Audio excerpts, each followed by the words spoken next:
appropriate. Hey, what's up? What's up, everybody? This is Sean Celez here. I got my buddy Raul Villarreal, and on the phone, that's this guy here on the plaque here. Got Raul Bermudez. Raul, say hi. What's up, man? Oh, God. Well, hopefully you can hear him. We're here with you today. I hope you guys have seen our page on Texas Soccer Live. We're testing out just how a live format show would go, talking about soccer and just talk soccer-related stuff. We'd like to have a segment on our buddy show over at Unsportsmanlike Conduct. So if you haven't followed them yet, go to Unsportsmanlike Conduct Houston and go check out their show. They're live every Saturday at noon, talking all sports, unfiltered, honest opinion. And so, we like to, get on there, but we first wanted to show that, hey, there's some interest for soccer. So we're going to talk a little bit of everything today. We got everything from the Dynamo starting their season off 2-0. We're going to talk a little Mexican soccer. We're going to talk some international soccer. Champions League just got named their Final 8. And we'll end up with some talk on USA and their World Cup qualifiers. So please give us comments, feedback, anything you want to hear about. Like I said, this may be a semi-regular thing that we just do for fun. We like talking about soccer. Or it may also turn into a segment over on our friend show at Unsportsmanlike Conduct Houston. So go like their page as well. So to start off, we're going to talk about a little Dynamo. And Dynamo started off 2-0. Well, it appears to me, talking to the guys here, that I don't know if they're for real, but we're about to find out. I mean, what are your impressions kind of the first couple games back in the season? Well, to me personally, it's been a while since they've had a good start like this. The team looks fresh. The coaching looks fresh. It looks really nice. I think they have a really good squad, starting 11 and on the bench. So I feel like this is a very good start, 2-0, and this will be a very good test this Saturday against Portland. It'll be a very good game. Mm-hmm. Well, they definitely have an interesting mix of veterans and rookie players. It's probably the best attacking three that I've seen this team have in a long time, with Torres, Kyoto, and Ellis. Also, all international guys. Not saying that you can't have good USA guys. We've got plenty of good Americans on the team and in the league. But I think it's a sign that Dynamo went out this offseason, the past couple seasons, and went after some serious, international talent. So, one of the big things that you saw, Torres, for example, hadn't scored for 2 years. We've had him. All of a sudden, he's 2 goals, 2 games. All right, we got technical difficulties. We'll see if we can get Raul back on the phone. Are you back with us, buddy? Switch it over there. All right, you with us? Yeah, I'm with you. All right, start. We're talking Dynamo. Don't be dropping calls like that. All right, get your cell service checked. All right. We're talking Dynamo. Hey, Raul, just give us your thoughts on the first couple games. They're 2-0. They have not gone out to a start like this in a long time. What do you think is the reason or the cause for them turning some things around? For the Champions League? No, Dynamo. Okay. The Dynamo's been a really good team. I mean, it's the past couple of years they kind of haven't been really doing well, but I mean, this is a really good start to the season. I mean, you see a lot of putting a lot of new faces and whatnot, and they've been winning, and I feel like if they keep this up, they have a new coaching staff, and I just feel that this is gonna be a good season. I'm really excited to see the next couple of games, and who knows? We could be really good contenders for the MLS this year, man. Yeah, I mean, you talk about the next couple of games. Definitely some big tests coming up. Portland, who we're tied with already to start the season in the West. And then after that, our first coming back home, we got the New York Red Bulls, who are number 1 in the East. So, I think we'll find out if we're for real or not over the next 2 games. Yeah. That's good. Yeah. So the other thing I wanted to mention, we mentioned coaching. I want to get y'all's take on it. Oh, there he goes, dropping calls again. We're gonna leave him off for now until he calls back.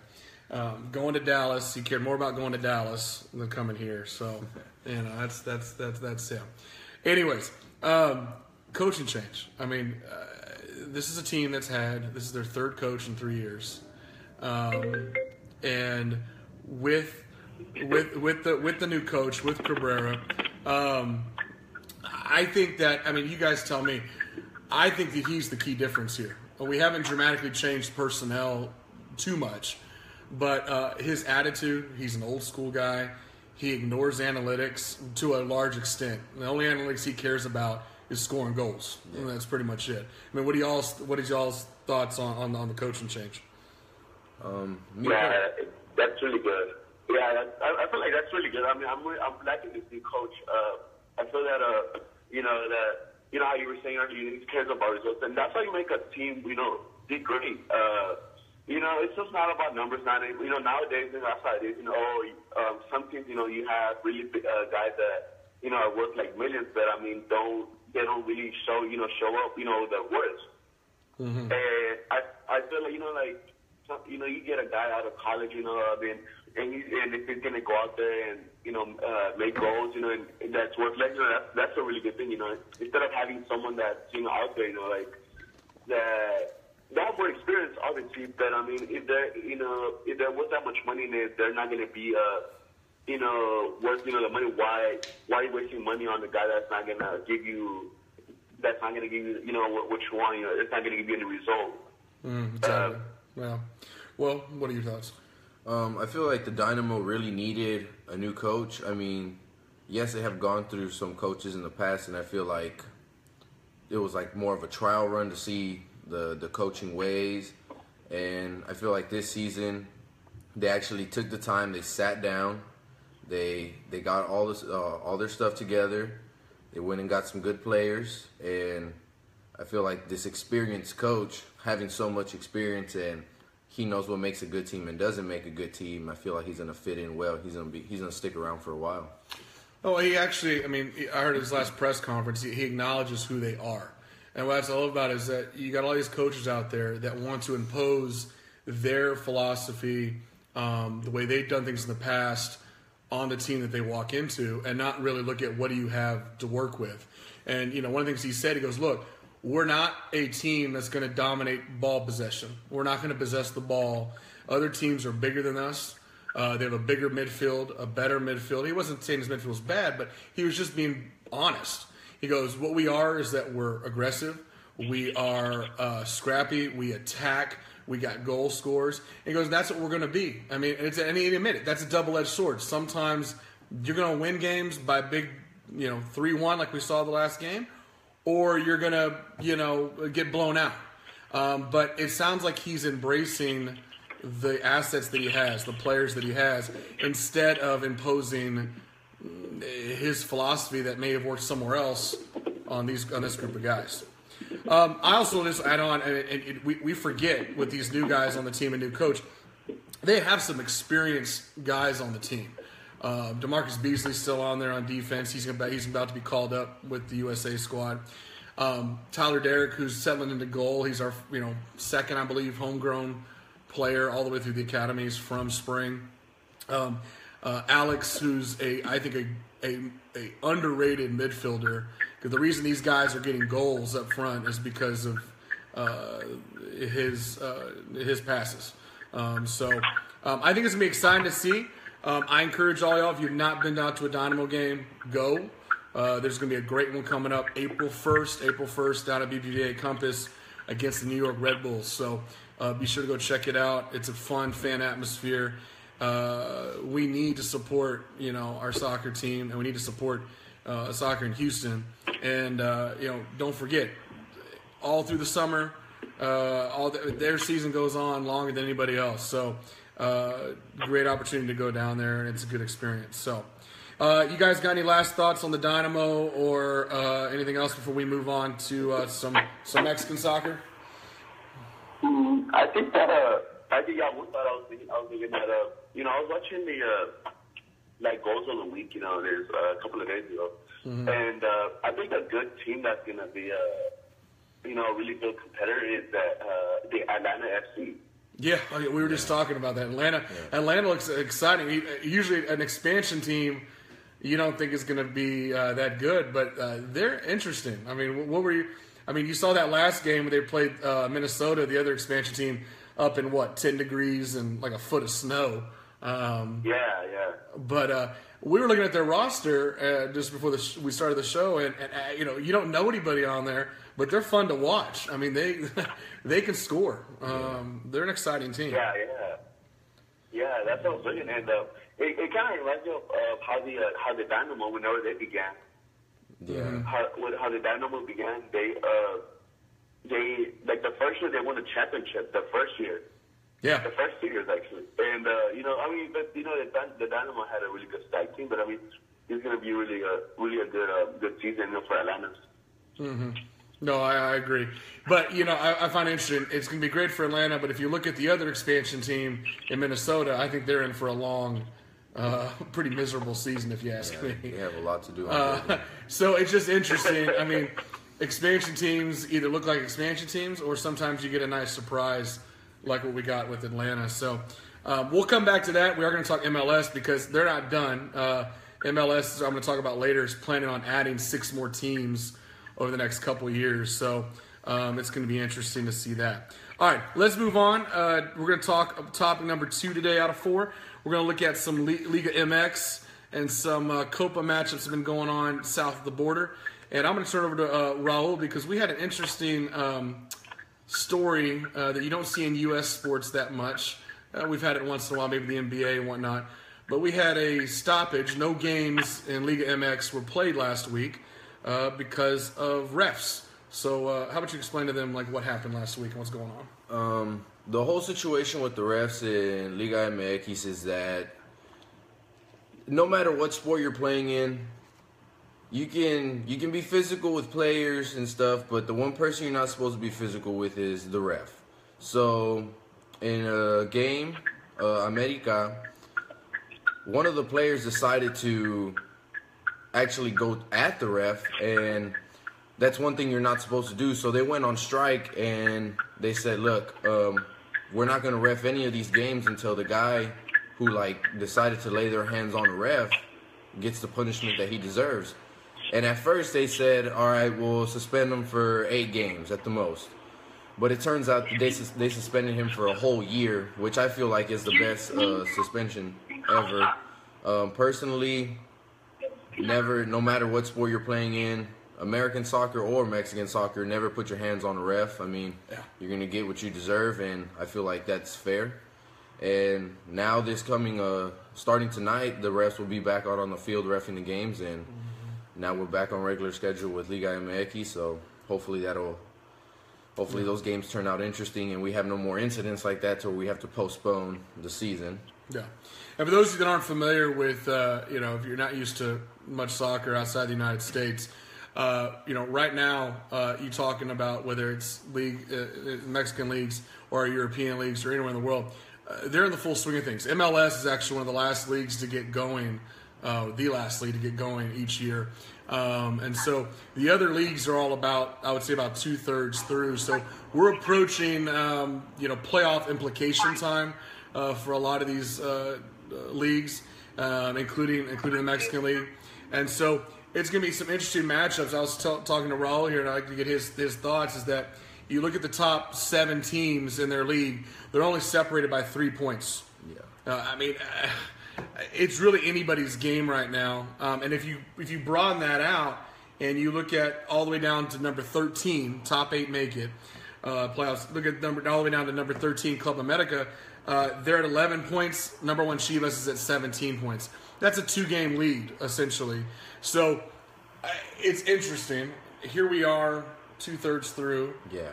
Obviously, we know you're a Tigres fan, I'm a Rayados fan, and this guy on the phone, he doesn't like Mexican soccer, so we're not going to listen to him. But anyways, what do y'all think? I mean, where do you think what's going to go on in this league? We're getting back on track. I mean, it's really a toss-up as to what's going to happen this year right now. What do you think? It's really anybody's game.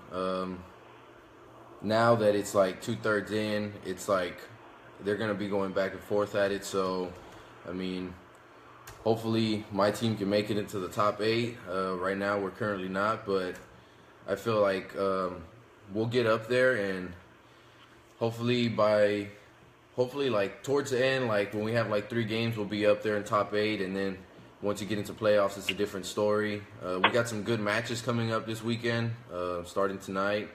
We have Tijuana and Santos Friday night, so that should be a good game. Tigres versus Cruz Azul tomorrow, and we also have Pumas and America on Sunday, which should be a good Clásico to watch. That's always a good game. And I think a test to see if, I mean, we're not going to hold back. We're not fans of Club America here, but they're kind of rivals of both our teams. But they're a team that's been in trouble, and it's going to be interesting to see if they can get out of this hole that they're in, because they're currently sitting at 13th.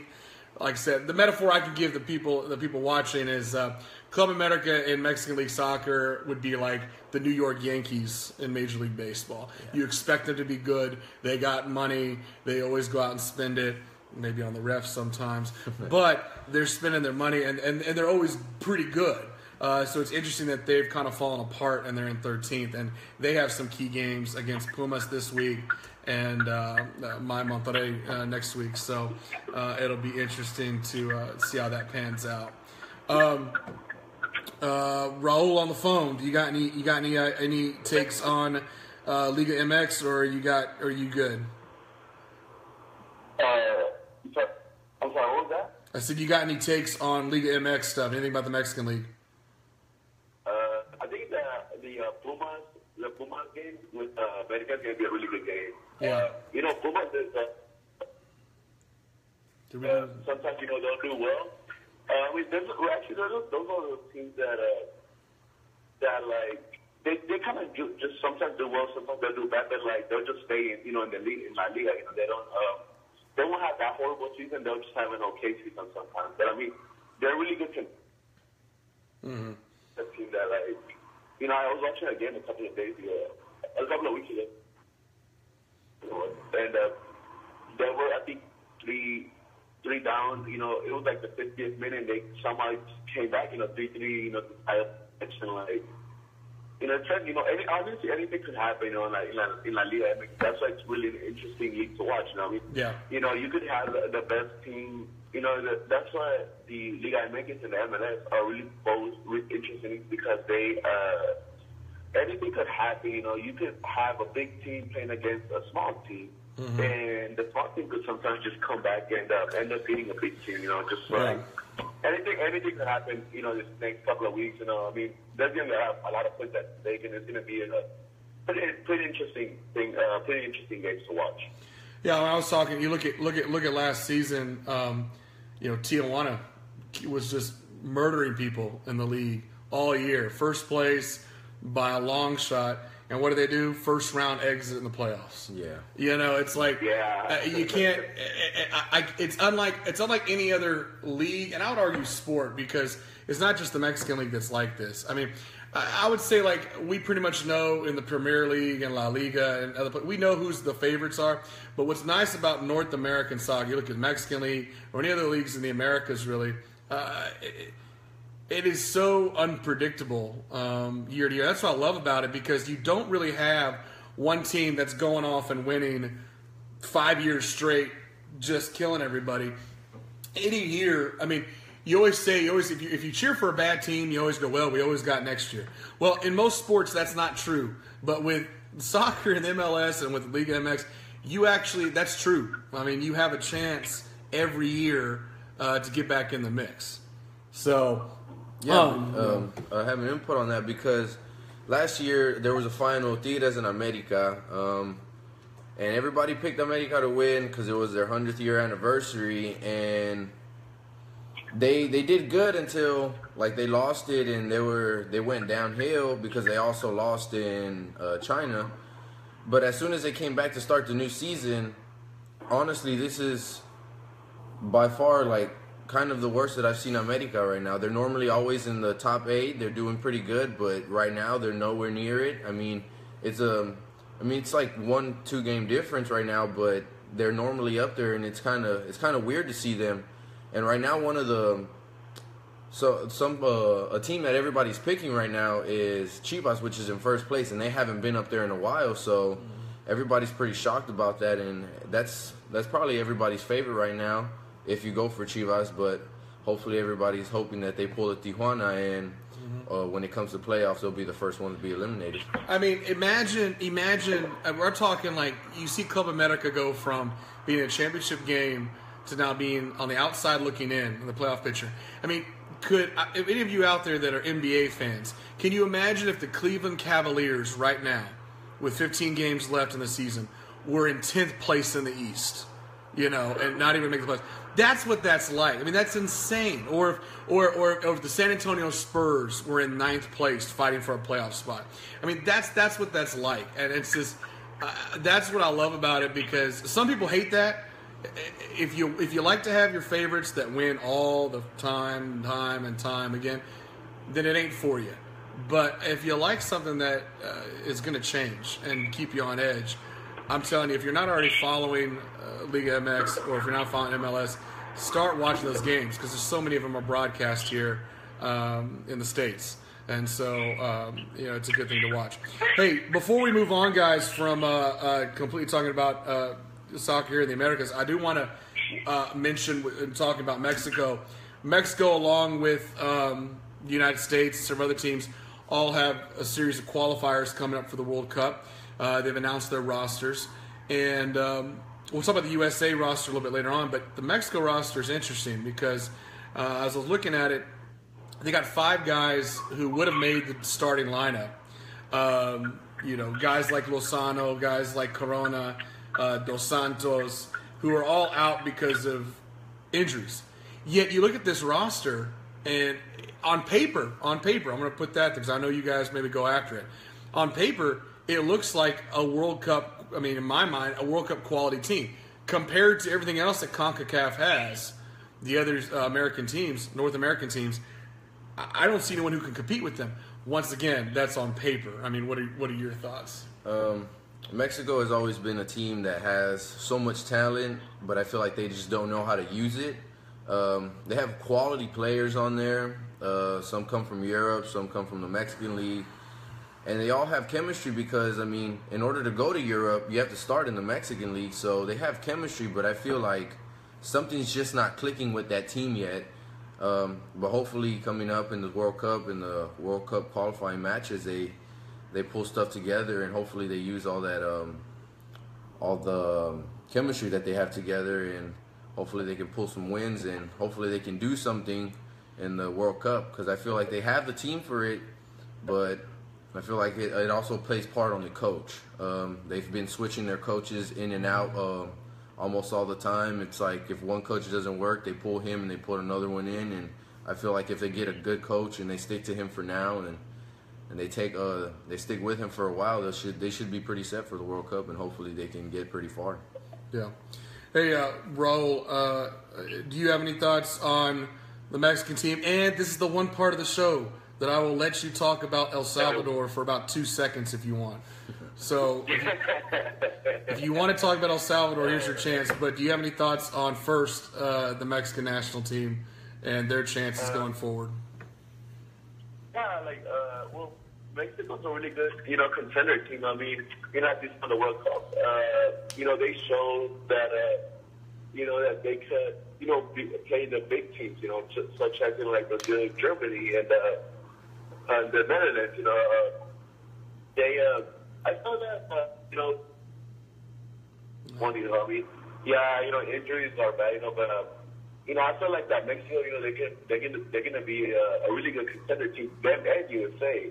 I'm really interested also in Christian Pulisic. He's been doing really well with Borussia Dortmund, and I feel that anything could happen. Next week, I'm gonna go to a El Salvador game, and I want to see how the lineup. Small teams, like El Salvador, Guatemala, and Nicaragua. Those small teams, they're always going to choose these players, because they don't, they're not as, the programs are not as big as, USA, Mexico, and I just feel that like they're able to, they have more players and more ways to expand it. I mean, I think Mexico is going to be a really good team this upcoming tournament. I just feel they just got to work harder. Yeah, I mean, I agree with you. I think a lot of people have been down on CONCACAF on the teams because of like I said, we have not gotten results from any CONCACAF teams really at all. I mean, I can think of Costa Rica's had the last World Cup had a push, but we haven't gotten any results. But what I love about all the teams is that there is a lot of talent. The question is, as Raul brought up with Mexico, do you have a manager and do you have a staff in place that can use it? Because we're exploding with talent right now. USA, Mexico, I mean, even all the way down to the smaller countries. I was talking about Honduras with two of the Dynamo players who play on the national team. There's tons of talent, but the question is, can you manage it and can you use it in the right way? I mean, I'm looking at like, for example, the fact that Mexico cannot figure out their starting goalie situation is absolutely ridiculous. I mean, when you have Ochoa there, who I think should be in there, you also have Talavera and you have Corona, who are good goalies as well. Thing is, there's a lot of flip-flopping, and I would criticize the USA a little bit for that. I mean, don't get me wrong. Jurgen Klinsmann needed to leave. We gave him plenty of chances, but I do think the problem with your typical American sports fan is we expect stuff to happen overnight, or we expect stuff to happen in one season or in 1 year, and I do think that you're going to be disappointed if you expect the United States to go win the World Cup in 2020 coming up, or 2018, excuse me, 2018. You are going to be disappointed because even I, as a deep fan of USA soccer, you have to keep a level head. It's about progress, building forward. It's a system, but that's the problem. A lot of people, I think, get frustrated with soccer, especially on the international level, because on the international level, it takes time. Now, I would say the one difference that Mexico has an advantage going in right now is that they've taken care of business in their first two qualifiers. They have 4 points in their qualifying matches. USA, the reason Klinsmann's gone is that we have 0 points, and we need to get on it to get qualified for 2018. So the two matches, I believe one is next Friday or Saturday, and then there's one the following week against Honduras and then Panama. Are critical matches. We need these 6 points bad. I mean, we need wins, at minimum a win and a tie to stay even with everybody else. Because, look, some smaller team like El Salvador, like your Guatemala's out there, can sneak in and take a big spot like USA if USA screws around. I mean, plain and simple. Plain and simple. So, you guys got any thoughts? Well, I want to come back. We'll circle back to USA, because I do want to hit on Raul's point about Christian Pulisic and the future of the American team. But I do want to get to what I think both y'all want to talk about quite a bit, and that is I want to get into some Champions League talk, because there's some exciting matches coming up with Champions League. So with that in mind, for those of you that weren't aware or did not watch last week, and I'm sure both these guys will go off about it, we saw probably one of the most phenomenal comebacks in soccer, let alone Champions League history, with Barcelona coming back against Paris Saint-Germain, PSG, last week in the Champions League round of 16.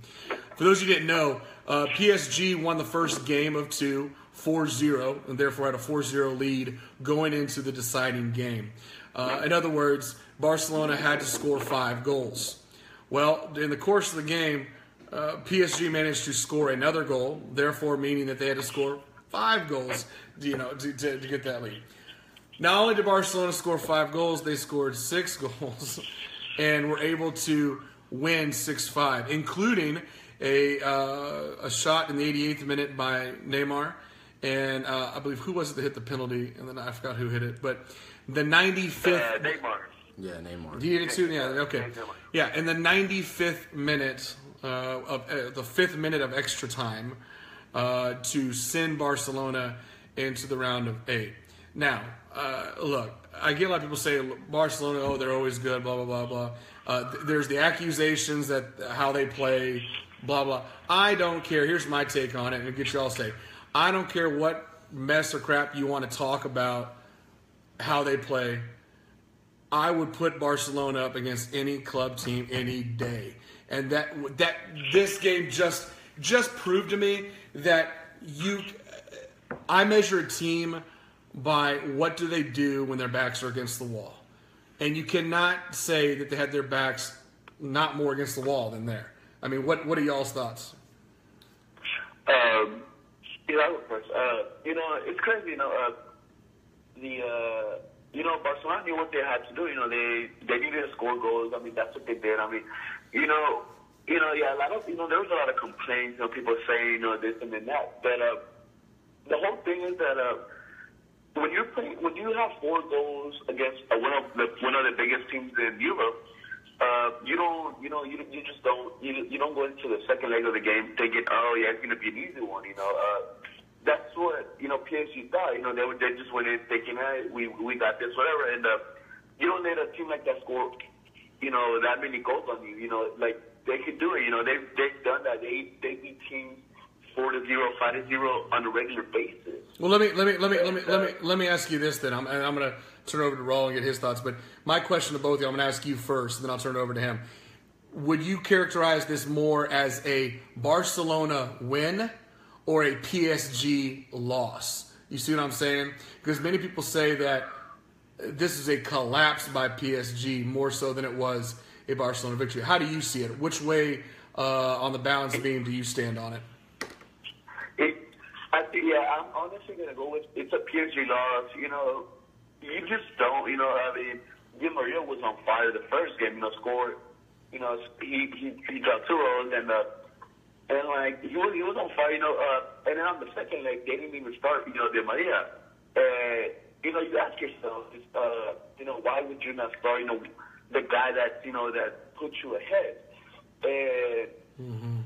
People, Barcelona won that bet. I mean, PSG's had a big loss because they should have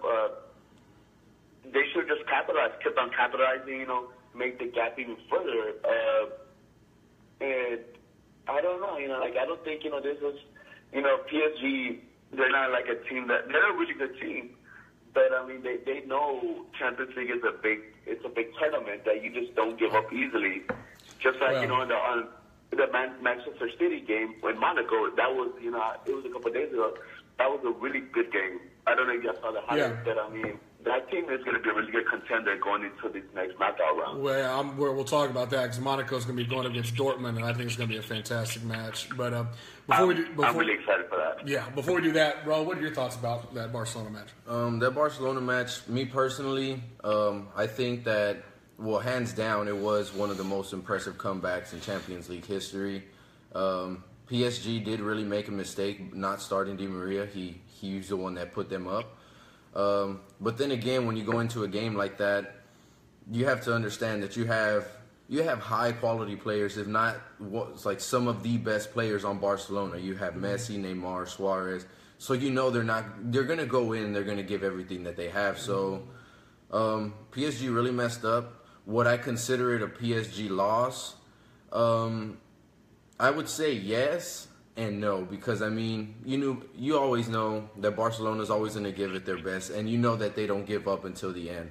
Of course, there's always going to be people saying, "Oh, Barcelona pays the refs," but guess what? It doesn't matter what team you go for. A win is a win, and I'm pretty sure if your team was in that situation, everybody would be telling you the same thing, that, "Oh, you guys paid the refs." But I honestly think it was one of the best comebacks ever, and they did what they had to do, and I feel like they will probably take the whole thing at the end. Yeah, I mean, I'm torn. On one hand, I definitely feel like the pressure got to PSG. I mean, the pressure got to them. You're going against one of the most heralded clubs in European history. I think the pressure got to them. I do acknowledge that. At the same time, though, I think that what they did do in the first game is they exposed that Barcelona is not some mythical beast that can't be beaten. If I'm the coach for if I'm with Juventus right now, their next matchup. I'm watching the game, not from this last game. I'm watching the footage from game one and what PSG was able to do and expose them. You know, with that being said, I then turned back to Barcelona and how impressed I am because all the people who are casual fans or as I call them, Barcelona haters, okay, all those Real Madrid fans out there are all about, it's a one-man, it's Messi, or Suarez. No, they are not the reason they won that game. I think this is a big slap in the face to a lot of Neymar haters out there. And there are a lot of them who don't think that Neymar can really step up when it's needed. Or rather, can he fill the shoes of one day, can he be the leader of the team when these guys start getting older, whatever. I think he has it, and I think that he has shown a lot of maturity over the years, and where you see a lot of players fail and not perform. Like I said, I measure a team and a player what you do when your back's against the wall, and I'm sorry, but Neymar and all those guys have proven to me that time and time again, when their back's against the wall, you do not bet against them. I'm plain and simple. Plain and simple. Not invincible, but you don't bet against them. So, I got a question for both of y'all. Knowing that Zlatan did leave PSG, do you think PSG in that moment would have needed Zlatan personally? Like, do you think they would need him? Because right now with Manchester, I mean, he had a hat trick by himself. God. That was one hell of a game for him. Do you think that PSG needed him in that moment? I mean, Raul, you want to go first? I'm sorry, what was the question? About Zlatan. Do you think that PSG needed Zlatan in this moment? Would have it made a difference if they had Zlatan? You know, Zlatan's a good guy. You know, I mean, you know, he's really good acrobatic, wise. I mean, I think he would have been really good if you place him in attack, because you know how you see he's right now Manchester United. He's leading the attack. He's a front man that goes to that. He's leading the attack with the other players on him and Malta.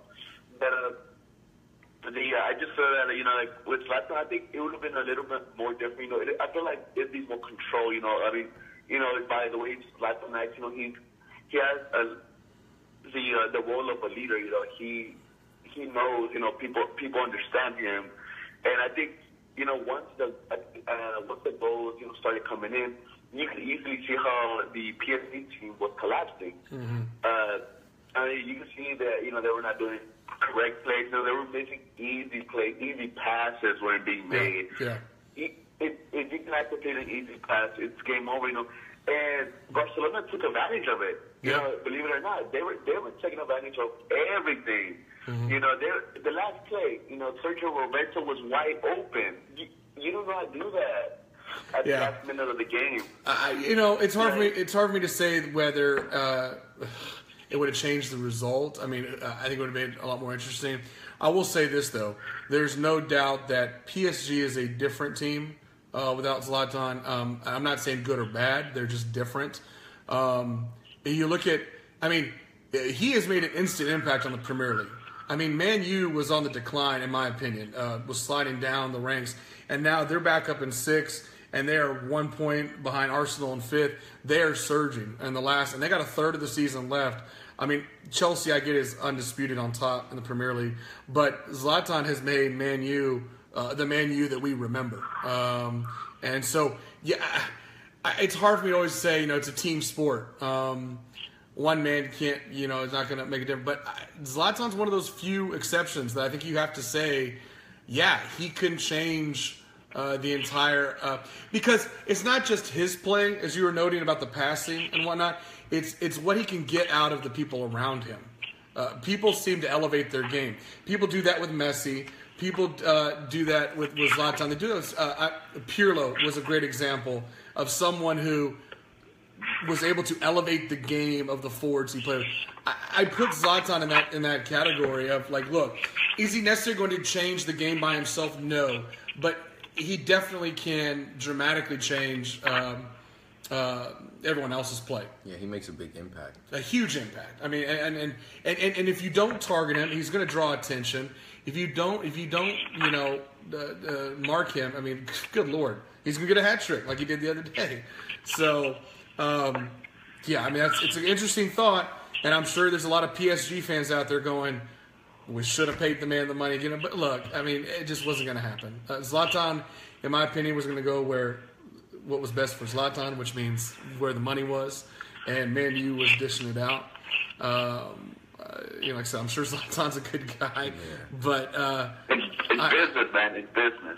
Yeah, at the end of the day, it's business for him, and it's interesting. I mean, I think him and Man U are gonna make some noise in the Premier League playoffs. I don't think Chelsea has this locked up. I mean, like I said, they'll be number one going into their playoffs, but into the finals. But it's not a lock because you got basically. You got 7 points separating second to sixth, and Man U's in sixth. So, I mean, Man U, Arsenal, Liverpool, Man City, and the Spurs.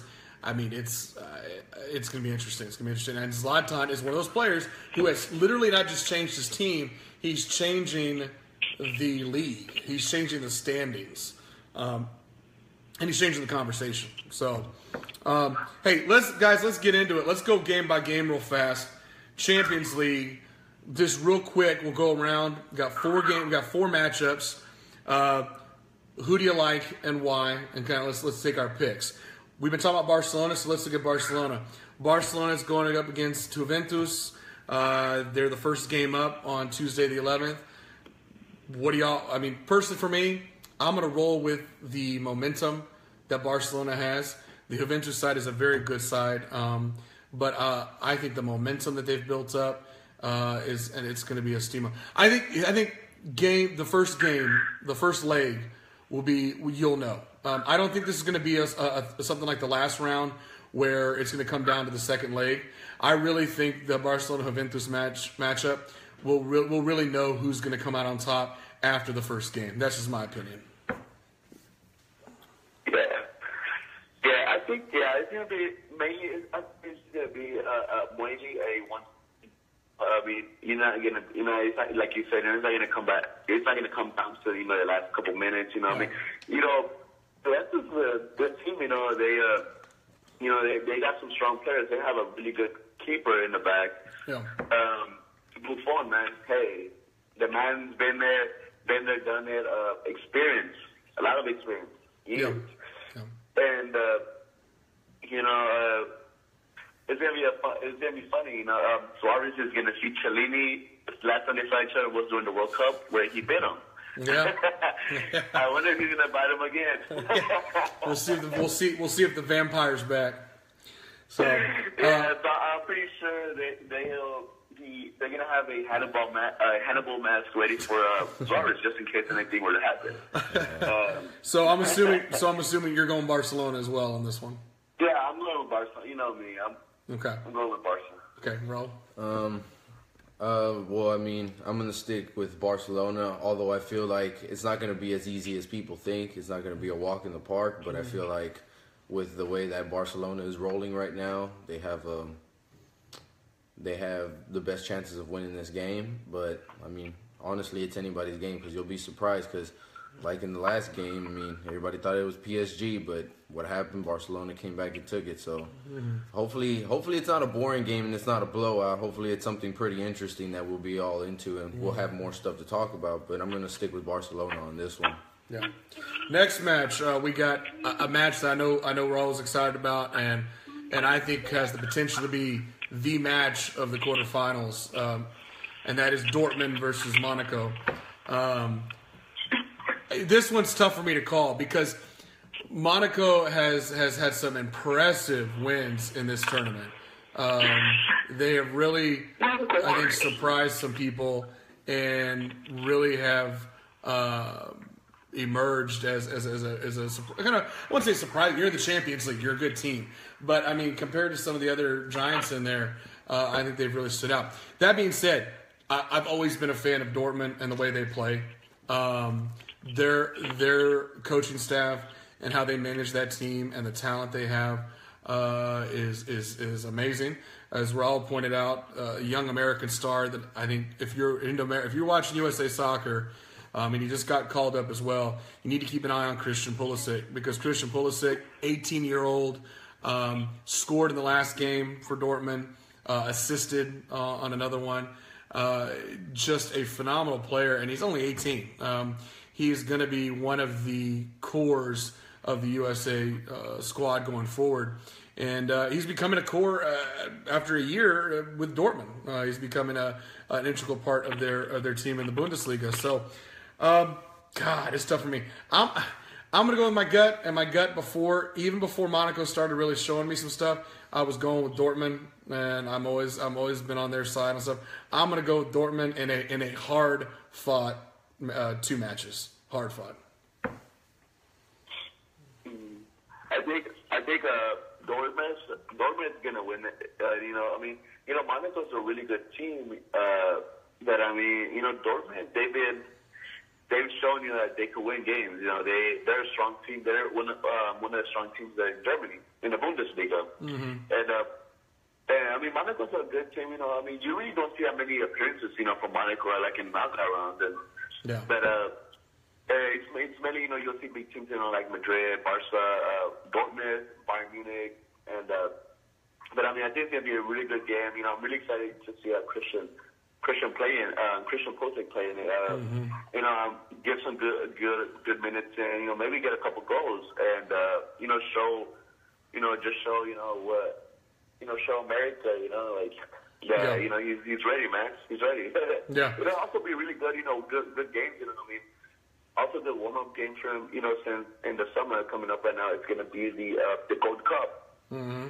And so, he'll be ready. He'll be ready, unlike other players who, they won't be playing that many games, really big competitive games. But, I think it's going to be a really good, it's going to be a really good game. But I'm going to go with Dortmund. It's good. I think you're going to see some goals, that's for sure. Both these teams know how to score. So, it's going to be a lot of scoring. What do you think? I think it's be a pretty good game. I've always been a fan of Dortmund. I like their style of playing. The guys have tremendous speed, tremendous talent. Their 18-year-old star right now is pretty good. I've always been a fan of their offense, but I'm going to stick with Dortmund on this one, and hopefully they'll win both matches. But hopefully it's a good game. Who's you guys? Anybody on the top of your head? I don't want to look it up, but the main star for Dortmund. Who's the guy who's been scoring goals like crazy for them? The guy had a hat trick the other game. Raul, do you know? Wait, from Monaco or Dortmund? Dortmund. It's like their leading goal scorer. I forgot the top of my head because I know Pulisic had an assist to him in the last match, and those two seem to play really well together. Isn't it like Ruiz or something? Yeah, don't tell me. I have to look. I'll look it up a little bit later. So last 2 matches, completely I think different, but interesting in their own respects. Look, with coming down to it, Leicester City, I think it's very, very ironic because they are the only. First of all, they're the only Premier League team left, the only English team left. On top of that, they got in mainly because of them winning the title last year. I mean, being a champion, but they're currently in 15th in the Premier League. They have changed dramatically, yet somehow, some way, they have survived their way and they're the last standing English team. With that being said, I think they just got the luckiest they could have ever gotten on this draw because they avoided Barcelona, they avoided Bayern Munich, they avoided Real Madrid, they avoided Dortmund. I'm not saying Atletico Madrid is a pushover. By no means are they at all. But considering who they could have got matched up against, this is probably the best bet for them. So here's where we might disagree. All 3 of us have gone Dortmund. All 3 of us have gone Barcelona. I'm actually going to go on a limb, and because I think it's a good pressure, I'm going to say that.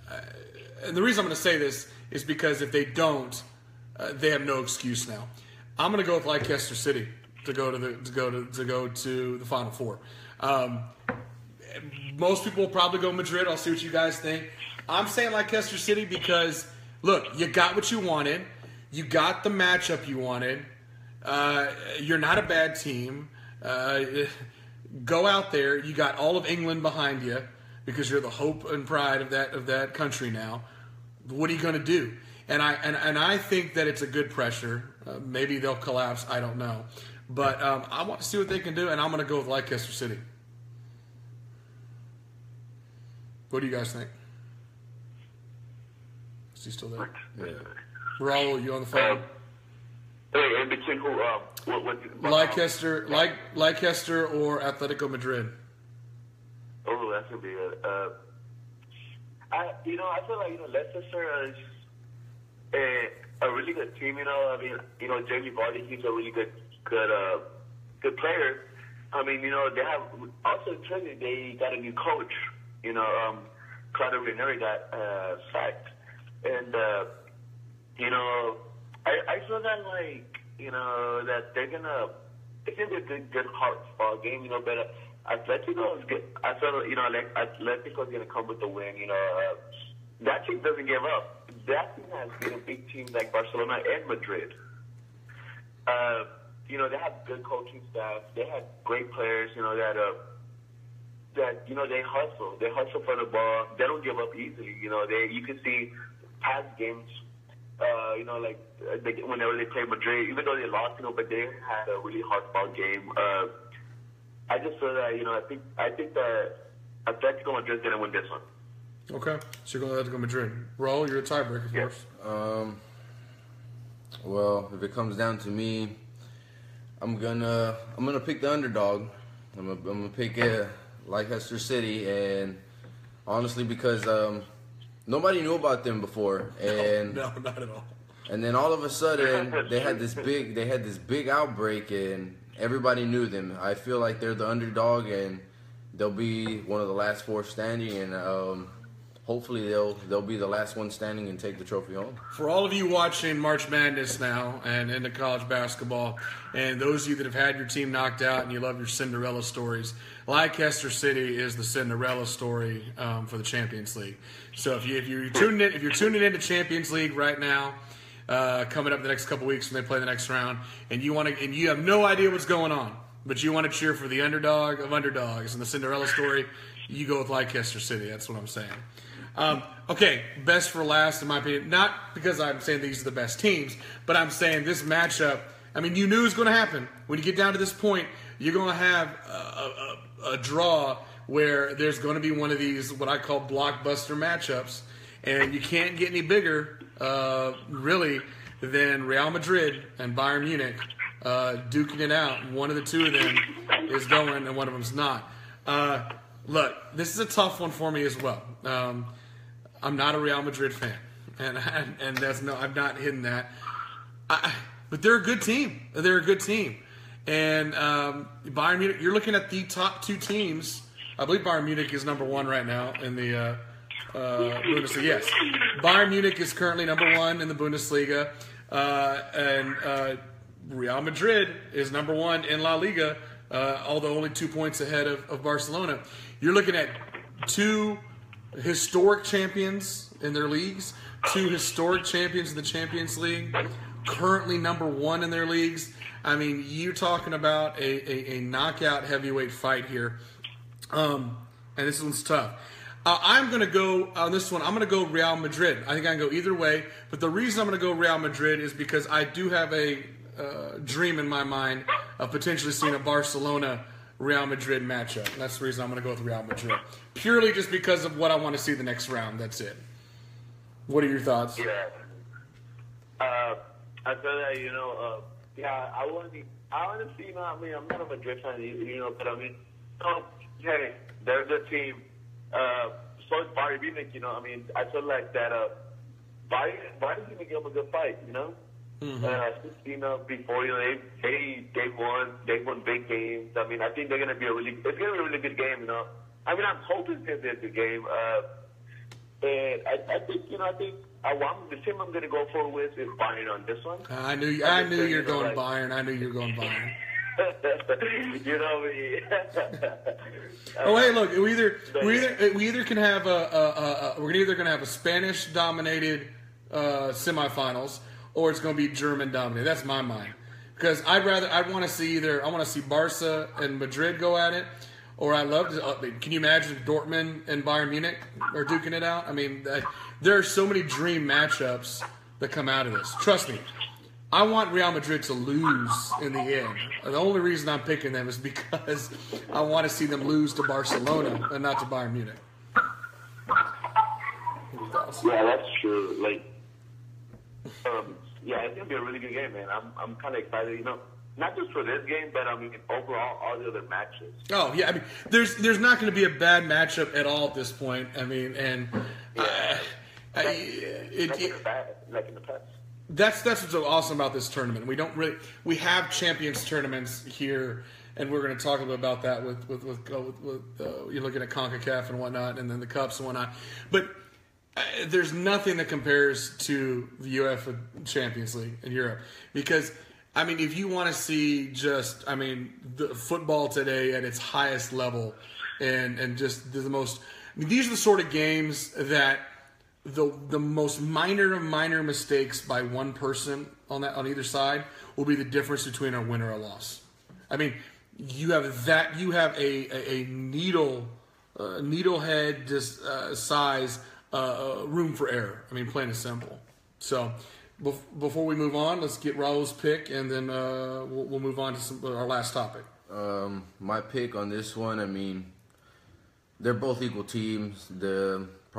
I personally think it's going to be one of the best matchups there is for the first round. And I'm going to have to I'm going to stick with Bayern on this one. I feel like it's not going to be a walk in the park either. I feel like it's going to be neck and neck on this one.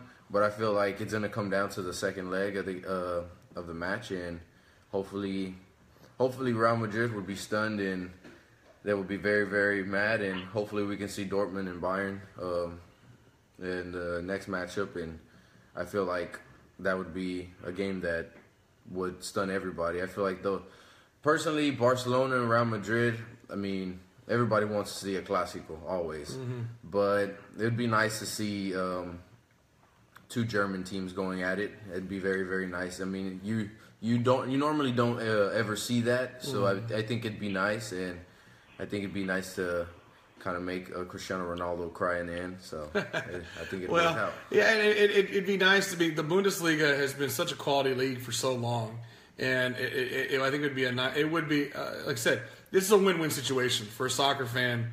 It's a win-win situation here. So, okay, last topic, guys, kind of a catch-all of stuff that I wanted to hit on, and I want to switch gears. We talked about Mexico's national team earlier. I want to talk about Team USA, and then I want to end with some ideas I had about going on with soccer today in the United States. Before I do that, I forgot to mention earlier, and Raul, if you want to take over on this, talking about what's going on in CONCACAF with our MLS and our MX teams. In CONCACAF, it's coming down to semis already, and it's pretty interesting because most of the time, the times that I've seen it, it always comes down to two Mexican teams. But now we've gotten stuck with two MLS teams and two Mexican teams. And the two games that are going on is Vancouver versus Tigres, and then there's Pachuca versus FC Dallas. Mm-hmm. Right now, Tigres is up 2-0 against Vancouver, and they will be playing on April 5th in Canada. Mm-hmm. And then right now, I believe it is 2-1 over Pachuca. Dallas is ahead on them, and they should be playing in Mexico, I think April 6th, I believe. Mm-hmm. So, I mean, I think that's pretty interesting, and hopefully you get stuck with one MLS team and one Mexican team. I think that'd be a pretty good matchup because you normally don't see that either. Yeah, so hopefully that turns out good, and it's a pretty good tournament. It's not as big as the regular tournament like Liga MX, but it's the first time you get to see an American team going at it with a Mexican team. So I feel like these are good matchups, and hopefully Dallas makes it and Tigres makes it, and I'll be at the final in Dallas. That'd be my pick. I mean, it'd be interesting. I mean, I think FC Dallas is a pretty good squad. Both teams, both FC Dallas and Tigres are always in the mix in their leagues, right in the middle, and so it'd be interesting to see those two teams go at it. But regardless, I think at the end of the day, what I would want to see is, I think it'd be great for the sport to see a U.S. versus a Mexico team in the final there. So, thoughts on USA put out their lineup. Okay, we talked about Mexico and their lineup. This is another thing that I just don't get. Just like with Mexico, USA on paper has a lot of talent, but we just can't seem to get. I want to get y'all's take. Do you have faith, or what level of faith do you have in the coaching change with Bruce Arena coming in and his ability to get something finally out of this USA squad? I will say this, it just came out yesterday. The one thing that I noticed was that he is leaning towards Tim Howard being back in goal. So, what are your just general thoughts on what's going on with USA Soccer and the coaching change? I feel like USA was in very much need of this coaching change. The coach that they had before, he always stuck around. I mean, they did have some good, they had some good moments, but I feel like this coaching change could really improve USA's team because they have a good team. They have good quality players. They always seem to come out in the World Cup qualifying and Copa Oro. So I feel like this coaching change was very much needed. Some of these young players can come out and show them, show the coaches and the USA fans like, hey, like we're not going to get pushed around, and we're here to play, and hopefully they stun everybody, and hopefully they get these points that they need in order to qualify. Because I mean, it's coming down to it, and if they don't pull out these points, I mean, their chances are pretty much out of the window. But hopefully they're able to get these points and show everybody that they should still have faith in them, and hopefully they go into the World Cup and Copa Oro and show everybody that, I mean, look, this coaching change was very much needed, and we're getting the results that you guys want. Yeah, I think one thing I'm going to be watching with them is and there's always been a problem with USA, and that's scoring goals. Looking at their forwards, they finally have everybody back and everybody's healthy. You have a healthy Josie Altidore, who has not been healthy before. You have a young guy with Bobby Wood who has shown some promise. You have Clint Dempsey, who's been a mainstay on the team, who's back again, but starting to show some age. It's just interesting to see can those three, and there's a couple other that may be in the mix. Jordan Morris had some good times as a sub in a few matches I remember seeing. But can they do that? I have no doubt that USA Soccer can possess the ball in every match. I mean, at least I've seen in recent times, the recent squads, at least under Klinsmann, were just kind of these just trench battles, back and forth. And so the question is, can USA? My key for them is, can Bruce Arena get this team to start scoring? Because we have not been scoring goals the way we should. Look, no excuses. You got Dempsey back healthy. You got Altidore back healthy. You got Morris and Wood, who are two young, promising guys. You have a midfield where they've recognized Pulisic will be back up there, probably as a sub. But you have Jermaine Jones. But everyone is healthy and is doing good. The only person that'll be down, I believe, is Bedoya has to serve a game suspension for a red card. But that's pretty much it. There's a few guys who I question, like Fabian Johnson, and I don't want to get Raul here on the phone started, but Michael Bradley, I mean, look, he's had his ups and downs. For me, I feel like Bruce Arena, I think he'll get them qualified. I think they'll get into the World Cup. I really feel that for 2018, this is the last and final chance for this group of older guys. For if they cannot break through for your Clint Dempseys, your Michael Bradleys, Josie Altidore, Tim Howard especially, you're going to see a change in the guard. I mean, this is it. So, look, that could work as a good thing in our advantage. If these guys know, I got one more legit shot at advancing in the World Cup, this is it. This is it. You got to do it.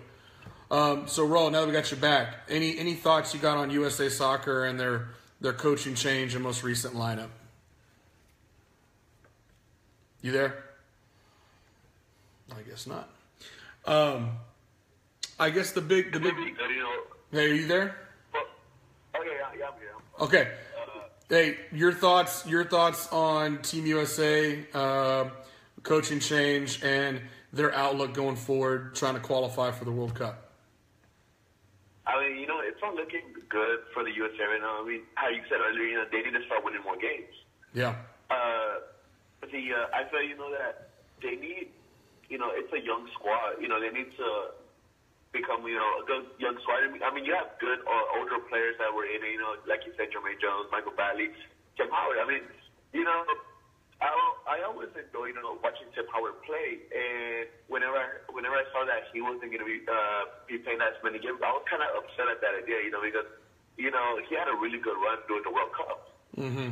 And I mean, I really don't trust the other goalkeeper. I forgot his name. Well, Guzan's been the other one, Brad Guzan. Brad Guzan. I mean, he had a couple good games, but I mean, Tim Howard's a man that you go to. He's a go-to guy. Whenever you need big wins, big saves, you're Tim Howard. And I think you see right now a lot of young guys are going to be playing for Team USA. I mean, I think that's really exciting. Yeah. What was it again? No, it's kind of cutting off. Okay. Guys, that were making big plays, and I think also, Team USA, they expect, how you were saying earlier, they expect results overnight, and that's not something that you could do. You don't form the greatest team in just one night. No. It takes time. I mean, big teams, they don't just happen overnight. I mean, you just can't. I will say this though. I mean, as much as it's a curse, I think that USA sports fans expect USA Soccer to be world champions overnight because we're good at every other sport. I do think that pressure can be used in a good way because at the very minimum, the expectations have been raised. And I think that's what the message was sent with Klinsmann. We're not satisfied with mediocrity. Now, it can be a curse because you may switch too much, like Mexico's been doing. But I think what you have in Mexico, and we'd all agree would be good for us, is to have that culture of we expect to win. We don't expect to go to the first round or just qualify. We want to advance. And so I do think that that's where that American sports mentality comes in. So that's what I wanted to end with is two things, kind of looking at USA Soccer going forward. I think it's exciting when you look at some of the stuff coming up. MLS did a presentation at South by Southwest in Austin this past week, and they were talking about they don't plan on stopping their expansion. They're the fastest growing major league sport in the United States. They plan to be up to 28 teams over the next 2 years, so 6 more teams than they have now. They're looking in 2018 to sign a major television deal with one of the big networks like Fox, like CBS, ABC, NBC, etc. Right now, they have a lot of cable access and local cable access, but I think that'd be huge for them. It's a tough sell. Soccer, unlike other sports, doesn't have timeouts. You can't get those advertising dollars as much, but if you get enough viewership, and that's the thing, is getting viewers. And so, for example, they are really, I think, doing a good job in the MLS, being aggressive about getting fans, promoting these events with teams like from Mexico, and hosting a lot of events. I know you go down to BBA Compass, you can catch over the summer, Lord knows how many matches with Mexican teams, with international teams, like Raul was saying next week, El Salvador is here.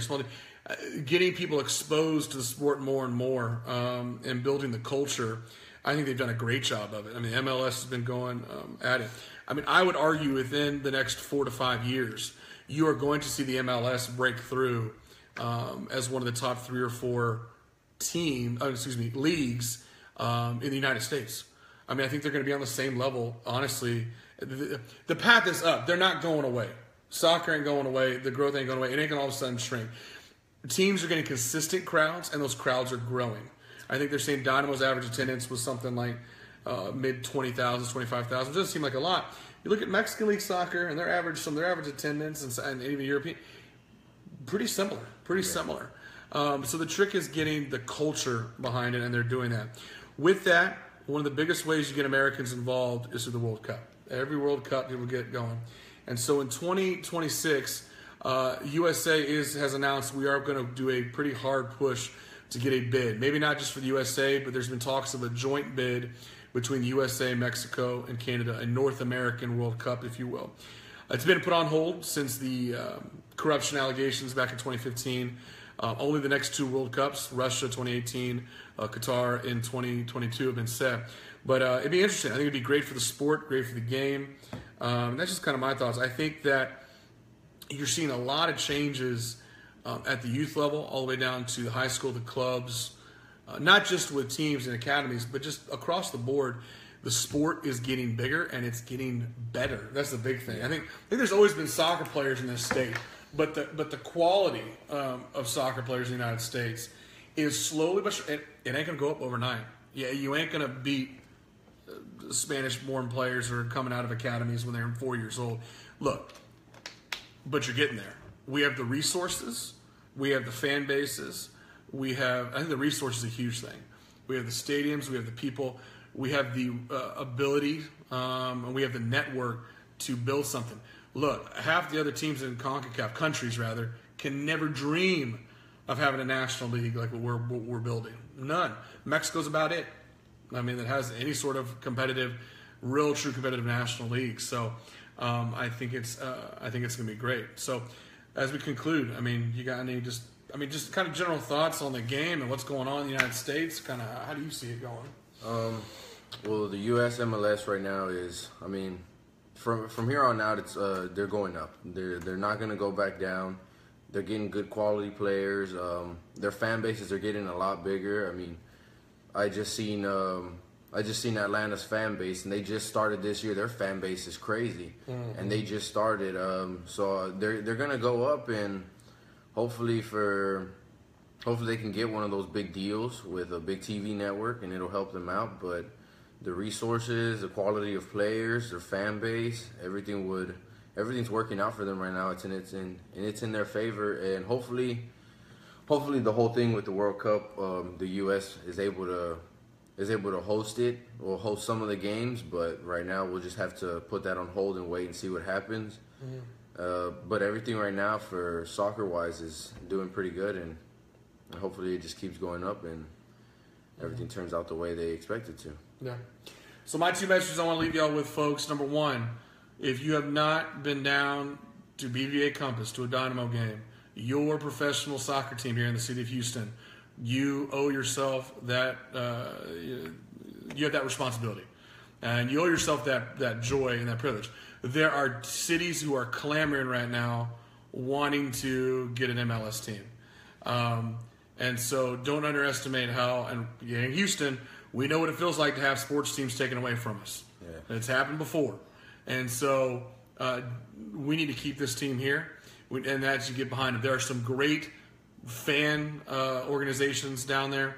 But even if you don't have to be all crazy if that's not you, I'm just telling you, it's a great atmosphere, family atmosphere, and it's a good time. Not a bad seat in that entire stadium. I mean, you sit anywhere, you got a beautiful view of the game. And so I encourage you to go check it out. We've just started. Next home game is April 1st against the New York Red Bulls. And there are going to be games throughout the entire summer. So a great thing to do over the summer. They're always on the weekends. Go check them out. Secondly, go support any local soccer clubs and organizations that are around you, whether it be your school, your local high schools, your middle schools, your clubs, your academies. That's how you help the sport grow in the United States, is getting kids involved at an early age, having fun, and building the game and building the love for the game and wanting to watch the game, play the game, be involved in the game. And lastly, I got to do, like I started the show, this was just a test pilot. We'll see how this goes. If enough of you, we get a good response, want to see a semi-regular soccer-related live stream like this, we'll do it every couple weeks, or maybe once a month, twice a month, whatever, whenever we're free. But we're also started this because we wanted to prove that there are a lot of soccer fans out there who want to talk soccer, who love soccer, and it's all inspired by our friends over at Unsportsmanlike Conduct Houston. So if you don't follow them on Facebook, once again, go follow Unsportsmanlike Conduct Houston. They have a weekly show every Saturday at noon. They're talking all sports. And we hope to be on there someday doing a soccer segment on their show. But we had to test the waters today because we were so excited about it. And as you heard us, we went way over the time that we thought we were going to take today because there's just so much to talk about with soccer going on 24/7. So, once again, we will be updating the page. Myself, Raul will be posting on the page stories, stuff that we see with soccer, our comments. We love to get your comments, feedback. Texas Soccer Live will be a place that we can just kind of talk soccer of any level, any country. And once again, let our friends over at Unsportsmanlike Conduct Houston know that you want to hear soccer and you want Texas Soccer Live to be that soccer. Appreciate it. Have a great Friday. Have a great weekend. Enjoy the rest of your spring break. Out.